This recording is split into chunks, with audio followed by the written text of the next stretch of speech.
Hello students, learn BST channel में आप सबका स्वागत और अभिनंदन।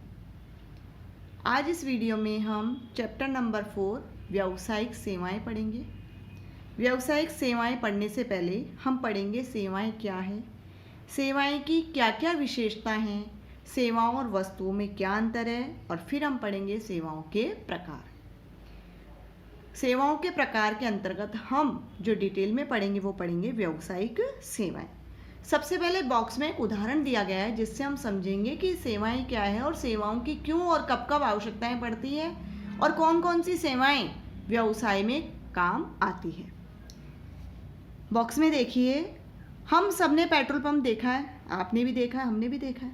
क्या आपने कभी सोचा है कि किसी भी पेट्रोल पंप का मालिक एक गांव में किस प्रकार से अपने व्यवसाय यानी व्यापार को चलाता है, किस प्रकार दूर दराज के गांव में पेट्रोल और डीजल ले जाता है यानी सप्लाई करता है, बड़ी मात्रा में पेट्रोल और डीजल खरीदने के लिए कैसे पैसे जुटाता है, अपनी आवश्यकता को बताने के लिए वह पेट्रोल डिपो से और अपने ग्राहकों से कैसे संप्रेषण करता है, वह अपने व्यवसाय से जुड़े जोखिमों से अपना बचाव कैसे करता है। इन सभी प्रश्नों का उत्तर हमें व्यावसायिक सेवाओं को समझने से मिलेगा। पेट्रोल और डीजल को तेल शोधक कारखानों से पेट्रोल पंप तक माल, रेलगाड़ी और टैंकरों से ले जाया जाता है, यानी जो पेट्रोल है उसको या तो मालगाड़ी से या टैंकर से ले जाया जाता है। तो इसके लिए किसकी आवश्यकता पड़ेगी? परिवहन सेवा की। नेक्स्ट, फिर इनका भारत में फैले सभी प्रमुख नगरों में स्थित तेल कंपनियों के डिपो में क्या किया जाता है? संग्रहण। तो संग्रहण करने के लिए किसकी आवश्यकता पड़ती है? भंडारण सेवाओं की। आवश्यकता पड़ने पर पेट्रोल पंप के स्वामी ग्राहकों, बैंकों, डिपो से संपर्क साधने के लिए डाक, टेलीफोन सेवाओं का नियमित उपयोग करते हैं। तो ये जो नियमित उपयोग किया है डाक और टेलीफोन सेवाओं का, ये कौन सी कहलाएगी?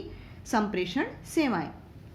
तेल कंपनियां पेट्रोल व डीजल को अग्रिम भुगतान प्राप्त करके बेचते हैं। मालिक क्रय के लिए आवश्यक धन जुटाने के लिए बैंकों से ऋण लेते हैं और अग्रिम राशि लेते हैं। तो ये सभी कार्य किसके अंतर्गत आएंगे? बैंकिंग सेवाओं के अंतर्गत। पेट्रोल और डीजल जोखिम भरे उत्पाद होते हैं। इन सबसे विभिन्न प्रकार की जोखिमें होती हैं, इन जोखिमों से सुरक्षा करनी होती है। इसीलिए अपने व्यवसाय का, उत्पादों का और वहाँ कार्यरत कर्मचारियों का क्या करवाया जाता है? बीमा। तो बीमा किसके तहत प्राप्त होगा? बीमा सेवाओं के तहत। इस प्रकार हम देखते हैं कि कहने को तो पेट्रोल और डीजल उपलब्ध कराना एक क्या है? एकल व्यवसाय, लेकिन वास्तव में ये विभिन्न व्यावसायिक सेवाओं का एक साझा यानी उन सबका मिला जुला क्या है? एक परिणाम। अगर ये सभी सेवाएं नहीं होती तो क्या एकल व्यवसाय अपने व्यवसाय कर पाता? क्या नहीं। इन सेवाओं का उपयोग तेल शोधक कारखाने से पूरे भारत में फैले विक्रय बिंदु पेट्रोल पंपों तक पेट्रोल और डीजल पहुंचाने की प्रक्रिया में किया जाता है। इस सबसे हमें पता चला कि किसी भी व्यवसाय को करने के लिए हमें विभिन्न प्रकार की व्यावसायिक सेवाओं की क्या होगी? आवश्यकता। अब है इसका परिचय। आप सभी का कभी ना कभी यानी हम सबका कभी ना कभी किसी ना किसी व्यवसायिक गतिविधि से तो पाला पढ़ाई पड़ा, वास्ता पढ़ाई पड़ा है। आइए हम सभी इन गतिविधियों के कुछ उदाहरण देखते हैं। सबसे पहला, एक स्टोर से आइसक्रीम खरीदना और एक जलपान गृह में आइसक्रीम खाना। तो आइसक्रीम खरीदना तो क्या, आइसक्रीम तो वस्तु हो गई, लेकिन जलपान गृह में आइसक्रीम खाना है तो जलपान गृह हमें आइसक्रीम खाने के लिए वहाँ सुविधा प्रदान कर रहा है, तो ये है सेवा।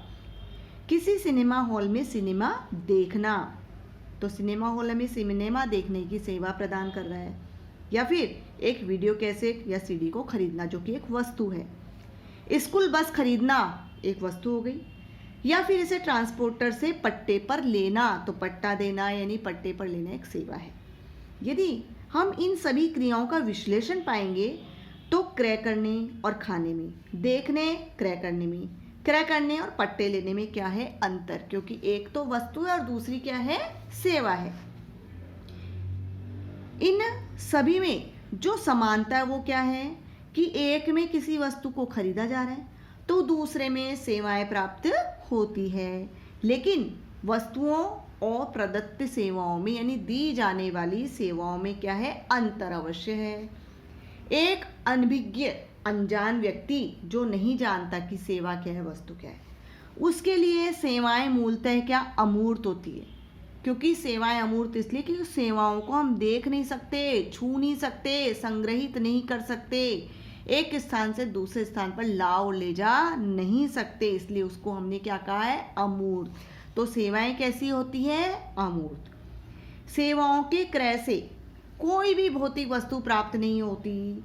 जैसे एक डॉक्टर का आप ट्रीटमेंट ले रहे हैं तो डॉक्टर आपको ट्रीटमेंट की सेवा दे रहा है, ठीक है, तो जो सेवा दे रहा है क्या वो भौतिक वस्तु, उसके द्वारा जो दवा दी जा रही है वो तो भौतिक वस्तु है, लेकिन जो आपको सलाह दे रहा है, जो उस दवा को लेने के लिए आपको बताया जा रहा है, उपचार किया जा रहा है, वो सेवा है, ठीक है। जैसे एक डॉक्टर से सलाह ले सकते हैं तो उसे खरीद नहीं सकते, नहीं सलाह ले रहे हो तो सलाह को खरीद थोड़ी, सलाह ले रहे हो, पैसा तो दे रहे हो उसके बदले में, लेकिन इसको खरीद कर आप संग्रहित नहीं कर रहे, यानी आपने आज सलाह ले ली और 1 महीने बाद उसका यूज कर रहे हो, तो क्या ये संभव है, क्या नहीं।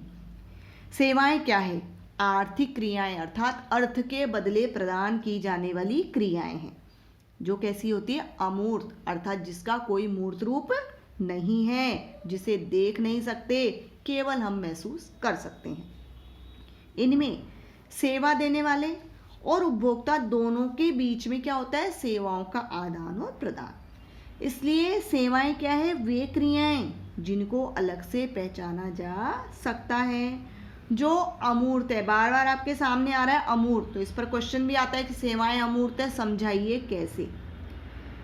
जो अमूर्त है और किन्हीं आवश्यकताओं की पूर्ति करती है, एवं ये आवश्यक नहीं है कि वे किसी उत्पाद या अन्य सेवा के विक्रय से भी जुड़ी हो, जबकि वस्तु क्या है, वस्तु एक मूर्त रूप है, अर्थात भौतिक पदार्थ है, जिसे हम देख सकते हैं, छू सकते हैं, एक स्थान से दूसरे स्थान पर ले जा सकते हैं, क्रेता पैसे के बदले उसको प्राप्त करता है, यानी किसी क्रेता को सुपुर्दगी उसकी दी जा सकती है, जिसके स्वामित्व का, अर्थात जिसने उस वस्तु को खरीद लिया वही कौन हो गया, उसका मालिक। तो स्वामित्व का विक्रेता से क्या हो गया, क्रेता को हस्तांतरण, यानी वस्तु से अभिप्राय है सेवाओं को छोड़कर उन सभी प्रकार के पदार्थों और वस्तुओं से है जिनमें व्यापार और वाणिज्य होता है, अर्थात जिनमें क्रय विक्रय होता है और जिनमें क्रय विक्रय और क्रय विक्रय से संबंधित सभी सहायक क्रियाएं की जा सकती है। अब है सेवाओं की प्रकृति, जिसे हम सेवाओं की विशेषता के नाम से भी जानते हैं। सेवाओं की विशेषताओं को 5 भागों में बांटा है, यानी सेवाओं की 5 आधारभूत विशेषता है और यही विशेषता इन्हें वस्तुओं से क्या करती है, अलग, और हम इन्हें सेवाओं के 5 तत्व भी कहते हैं। तो क्वेश्चन आता है सेवा के तत्व बताइए, तो हम ये 5 तत्व उसमें लिख सकते हैं, या सेवाओं की आधारभूत विशेषताएं कौन कौन सी है, तो भी हम यही आंसर लिखेंगे, अर्थात आधारभूत विशेषताएं और तत्व दोनों सेम है। सबसे पहला है सेवा कैसी होती है, अमूर्त। हम बार बार पढ़ रहे हैं सेवा अमूर्त है, सेवा अमूर्त कैसे है, क्योंकि इन्हें हम छू नहीं सकते, इन्हें हम अनुभव कर सकता था, केवल हम महसूस कर सकते हैं। डॉक्टर के इलाज का क्या कोई टेस्ट है क्या, नहीं। मनोरंजन, यानी आप मूवी देख रहे हो तो मनोरंजन कोई छूने की चीज़ है क्या, नहीं। केवल हम मनोरंजन, यानी बड़ा मजा आ रहा है मूवी देखकर, मूवी बड़ी अच्छी थी, मूवी का कोई टेस्ट नहीं था, मूवी को हमने छू के नहीं देखा, केवल हमने उसको रियलाइज किया, मीन्स अनुभव किया। यानी इसमें एक अर्थ क्या है कि उपभोग से पहले हम इसकी गुणवत्ता का निर्धारण नहीं कर सकते, अर्थात सेवा को उपयोग में लेने से पहले हम ये नहीं बता सकते कि सेवा अच्छी थी या नहीं थी, सही थी या गलत थी। यानी बिना गुणवत्ता की जांच के लिए करे हुए इसका क्रय किया जा सकता है सेवा देने वाला यानी प्रदानकर्ता के लिए। इसीलिए ये महत्वपूर्ण है कि वे इच्छित, यानी जो वो सेवा प्रदान कर रहा है, जो भी सेवा प्राप्त करने वाला है उसको तो बड़ी सावधानी बरते, ताकि सही प्रकार से अगर वो सेवा प्रदान करेगा तो ग्राहक क्या होगा, संतुष्ट, और संतुष्ट होगा तो बार बार वह उसके पास आएगा। जैसे एक डॉक्टर भी क्या करता है, श्रेष्ठ से श्रेष्ठ इलाज करने का प्रयास करता है ताकि उसके पास पेशेंट्स अधिक मात्रा में आए और वो जो पेशेंट जिसका भी ट्रीटमेंट कर रहा है वो उसका क्या हो, परमानेंट पेशेंट बन जाए। नेक्स्ट है असंगतता। इसकी दूसरी विशेषता क्या है कि एक रूपता नहीं है। जैसे वस्तु की तो एक रूपता होती है, आप लक्स खरीदने जाएंगे, लक्स का वही शेप है, वही कलर है, वही मूल्य है, वही गुणवत्ता है, ठीक है। कभी भी खरीदो, 4 महीने में, 6 महीने में, बच्चे को भेजो चाहे बड़े को भेजो। लेकिन सेवा में एक रूपता नहीं होती, क्योंकि सेवा का कोई मानकीय मूर्त नहीं होता, यानी पहले से मानक निर्धारित उत्पाद नहीं है, जबकि वस्तु पहले से मानक निर्धारित उत्पाद है। हर बार इसका निष्पादन अलग से किया जाता है। जैसे आपने देखा, डॉक्टर के पास आप ट्रीटमेंट के लिए जाते हैं, जब ट्रीटमेंट के लिए जाते हैं तो पहले आपको कुछ और परामर्श देते हैं, आप उस परामर्श के अनुसार कार्य करते हैं, दवाइयाँ लेते हैं, आप ठीक होते जाते हैं। फिर आप कुछ समय बाद जाते हैं तो डॉक्टर फिर अपने परामर्श में बदलाव कर देता है, क्योंकि अब आप ठीक हो रहे हैं, तो फिर वो उसके यानी आपकी कंडीशन ठीक हो रही है तो उसके अनुसार वो आपको क्या देता है, सर्विसेज देता है। पहले आपको एडमिट भी करता है, एडमिट होने के बाद वो घर रह करके आपको रेस्ट करने की सलाह भी देता है। तो दोनों सेवाओं में अंतर आ गया ना। अलग अलग ग्राहकों की भी अलग अलग सेवाएं दी जाती है, जैसी ग्राहकों की मांग होती है और जैसी अपेक्षा होती है। तो सेवा प्रदानकर्ता को ग्राहक की आवश्यकताओं को पूर्ण संतुष्ट करने के लिए सेवाओं में परिवर्तन का अवसर भी होता है। जैसे मोबाइल सेवाओं में आपने देखा है, कोई इंटरनेट लेना चाहता है, उसमें इंटरनेट के लिए सुविधा लेना चाहता है, कोई चाहता है केवल उसको कॉल करने के लिए बैलेंस चाहिए। तो इस प्रकार जैसी ग्राहक की अपेक्षा और आवश्यकता उसके अनुसार सेवा प्रदान की जाती है। नेक्स्ट है अभिन्नता, यानी सेवा की एक विशेषता और क्या है कि जब इसका उत्पादन किया जाता है और जब उपभोग किया जाता है, दोनों क्रियाएं साथ साथ संपन्न होगी। यानी वस्तु में तो उत्पादन कर दिया गया और फिर उस वस्तु को संग्रहित करके रख दिया गया, तो उसी समय उपयोग करना आवश्यक नहीं है। लेकिन सेवा का जब सेवा प्रदान की जा रही है उसी समय उसका उपभोग होना आवश्यक है, दोनों को अलग अलग नहीं किया जा सकता। इससे ऐसा प्रतीत होता है कि सेवाओं का उत्पादन और उनका उपभोग अभिन्न है, जिसे अलग नहीं किया जा सकता। यदि हम आज कार विनिर्माण करते हैं, समझना आज आपने कार का निर्माण किया, एक फैक्ट्री में कार निर्मित हुई, तो क्या जरूरी है कि उसी समय उसका उपयोग हो? नहीं, उसको बिक्री के समय तक गोदामों में रख दिया जाता है, शोरूम में रख दिया जाता है, ठीक है। यानी 1 महीने बाद भी उसकी बिक्री की जा सकती है, जबकि उत्पादन हो गया 1 महीने पहले। सेवाओं में ऐसा संभव है ही नहीं। क्यों? क्योंकि इनका उपभोग इनके उत्पादन के साथ ही होता है, ठीक है। सेवा प्रदान करने वाला उस प्रक्रिया में लगे व्यक्ति के स्थान पर उपयुक्त टेक्निक का उपयोग कर सकता है, लेकिन सेवा की मुख्य विशेषता क्या है कि ग्राहक से संपर्क होना आवश्यक है। यानी टेक्निक का तो यूज कर सकते हैं, लेकिन कस्टमर होना चाहिए।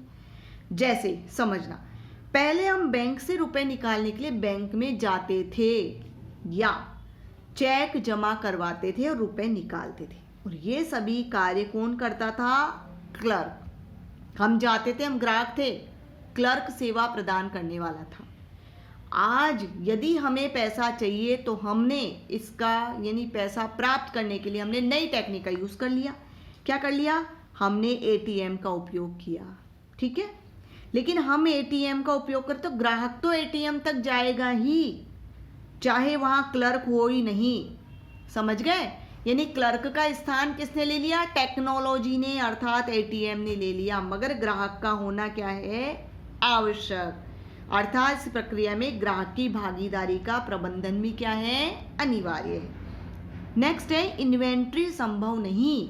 इन्वेंट्री मीन्स स्टॉक नहीं किया जा सकता। सेवाओं के कोई भौतिक घटक यानी इसका कोई मूर्त स्वरूप नहीं होता, इसीलिए इनको तैयार करके भविष्य के लिए जमा नहीं किया जा सकता, क्योंकि सेवाएं क्या हो जाती है? शीघ्र नष्ट हो जाती है। सेवा प्रदान करता इनसे जुड़ी वस्तुओं को तो जमा कर सकता है। यानी आपको मूवी देखनी है तो आपने मूवी का टिकट खरीद लिया, तो मूवी के टिकट को तो संग्रहित कर सकते हो, लेकिन जिस दिन मूवी देखनी है, जिस शो में मूवी देखनी है, उसको आप संग्रहित नहीं कर सकते। आपको उसी दिन जाकर मूवी देखनी होगी, वरना वह टिकट क्या हो गया? बेकार हो गया और कूड़ेदान में फेंक दो उसको। सेवा प्रदान करता है इनसे जुड़ी वस्तुओं को तो जमा कर सकता है, लेकिन सेवाओं को नहीं। अर्थात मांग और पूर्ति का प्रबंधन क्या है? इंपॉर्टेंट है, महत्वपूर्ण है, क्योंकि सेवाओं का निष्पादन उसी समय किया जाता है जब ग्राहक इसकी क्या करता है, डिमांड। इनका निष्पादन उपभोग के समय से पहले भी संभव नहीं है, अर्थात जब डिमांड होगी तभी उपभोग होगा, उससे पहले नहीं। जैसे रेल यात्रा के लिए आवश्यक टिकट खरीद लिया, ठीक है, तो टिकट को आप संभाल कर रख सकते हो। 10 दिन बाद मुझे जाना है, मैंने 10 दिन पहले टिकट खरीद लिया, मैंने टिकट संभाल के रख दिया, लेकिन यात्रा तो मुझे 10 दिन बाद जिस दिन करनी है उसी दिन करनी होगी। यानी रेल यात्रा तो उसी समय की जाएगी जब यात्रा का समय हो, ठीक है। नेक्स्ट है संबद्धता।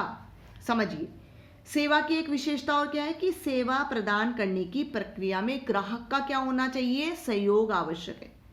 ग्राहक कैसे, क्योंकि ग्राहक होगा तभी तो ग्राहक अपनी विशेष आवश्यकताओं के बारे में सेवा प्रदानकर्ता को बताएगा, और सेवा प्रदानकर्ता अपनी प्रदान की जाने वाली सेवाओं में क्या करेगा, आवश्यक सुधार, जैसा ग्राहक चाहता है, जैसी उसकी आवश्यकता है।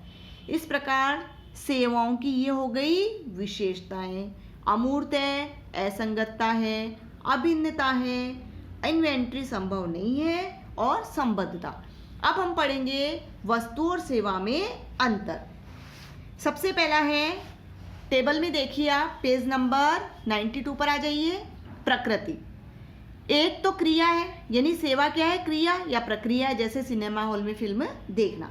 जबकि वस्तु क्या है, भौतिक स्वरूप है, जैसे सीढ़ी। प्रकार, विषम जाति यानी अलग अलग प्रकार की सेवाएं होती है, सेम नहीं दी जाती जैसी आवश्यकता होती है। सम जाति यानी वस्तुएं एक ही प्रकार की होती है। अमूर्त सेवाएं क्या होती है, अमूर्त, जैसे चिकित्सक ने इलाज दिया तो अमूर्त ही तो है, देख नहीं सकते, महसूस कर सकते हैं। जबकि वस्तुएं क्या है, मूर्त, जैसे दवाइयाँ। विभिन्न रूपता, अलग अलग ग्राहक होंगे तो अलग अलग उनकी डिमांड होगी, और अलग अलग डिमांड के अनुसार ही सेवाएं प्रदान की जाएगी, यानी अलग अलग रूप होते हैं सेवाओं के। जबकि अलग अलग ग्राहक होंगे, मानव मांगों की पूर्ति, यानी मोबाइल फोन। नेक्स्ट है अभिन्नता।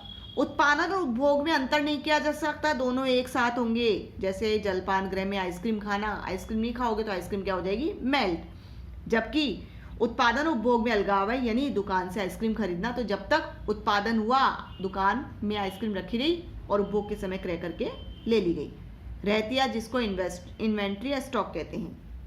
स्टॉक में नहीं रख सकते हैं। रेल यात्रा का करना, क्या रेल यात्रा के समय को स्टॉक कर सकते हैं क्या, नहीं। जबकि टिकट को हम स्टॉक में रख सकते हैं, अर्थात वस्तु को स्टॉक में रखा जा सकता है। संबद्धता, सेवा उपलब्ध कराते समय ग्राहकों की भागीदारी आवश्यक है, जबकि सुपुर्दगी के समय यह आवश्यक नहीं है कि ग्राहक उसमें भाग ले, ठीक है। ओके स्टूडेंट्स, नेक्स्ट वीडियो में हम पढ़ेंगे सेवाओं के प्रकार। तब तक आप सेवाओं की विशेषताएं, सेवाओं का अर्थ, वस्तु और सेवा में अंतर पढ़िए। ध्यान से पूरी वीडियो को देखिए और समझिए। और अगर मेरी वीडियो आपको पसंद आई है, शेयर कीजिए, लाइक कीजिए और सब्सक्राइब कीजिए, और अपने फ्रेंड्स को भी बताइए। Okay students, thanks.